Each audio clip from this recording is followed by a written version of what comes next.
Hello everyone. TS EAMCET second counselling సంబంధించి good news అండి. ఈ ఫేజ్లో చాలా సీట్స్ అనేది వేకెన్సీ ఉన్నాయి. ఫస్ట్ ఫేజ్లో చాలామంది రిపోర్ట్ చేయలేదు. ఎంతమంది రిపోర్ట్ చేయలేదు, ఎన్ని సీట్స్ వేకెన్సీ ఉన్నాయి డీటెయిల్స్ చెప్తాను. వీడియోని లైక్ చేసి స్కిప్ చేయకుండా చివరి దాకా చూడండి. ఫస్ట్ టైం ఇస్తాం సబ్స్క్రైబ్ చేసుకోండి. మెయిన్గా మనకి ఫస్ట్ ఫేజ్లో 75,000 సీట్స్ అనేవి ఫిలప్ అయితే అందులో 55,000 స్టూడెంట్స్ రిపోర్ట్ చేశారు. అలాగే రిపోర్ట్ చేయని వాళ్ళ సంఖ్య అంటే 75,200 మందికి సీట్స్ వస్తే అందులో 55,000 స్టూడెంట్స్ మాత్రమే రిపోర్ట్ చేశారు ఫస్ట్ ఫేజ్. అంటే మిగతా 20,000 సీట్స్ అనేది అంటే స్టూడెంట్స్ ఆ సీట్స్ వదులుకున్నారు, ఆ కాలేజ్లో జాయిన్ కాలేదు. అంటే 20,000 సీట్స్. నెక్స్ట్ మనకి సెకండ్ కౌన్సిలింగ్లో మనకి 2 days బ్యాక్ వీడియో చేశాను, 10,000 సీట్స్ వరకు యాడ్ కాబోతున్నాయని.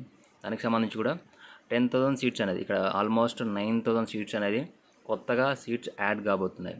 అంటే ఇప్పుడు రిపోర్ట్ చేయని వాళ్ళు 20,000 సీట్స్ ప్లస్ 9,000 మొత్తం 29,000 సీట్స్ అనేది వేకెన్సీ ఉండబోతున్నాయి సెకండ్ కౌన్సిలింగ్లో.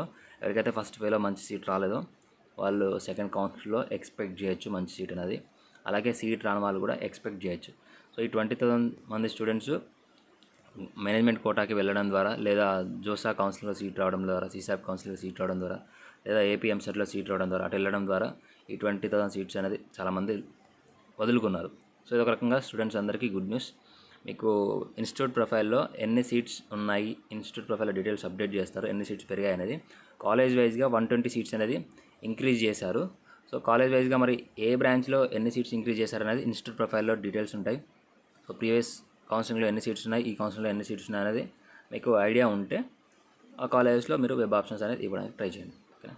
సో ఇది ఇన్ఫర్మేషన్ మీ ఫ్రెండ్స్ అందరికీ షేర్ చేయండి, వీడియోని లైక్ చేయండి. Thank you.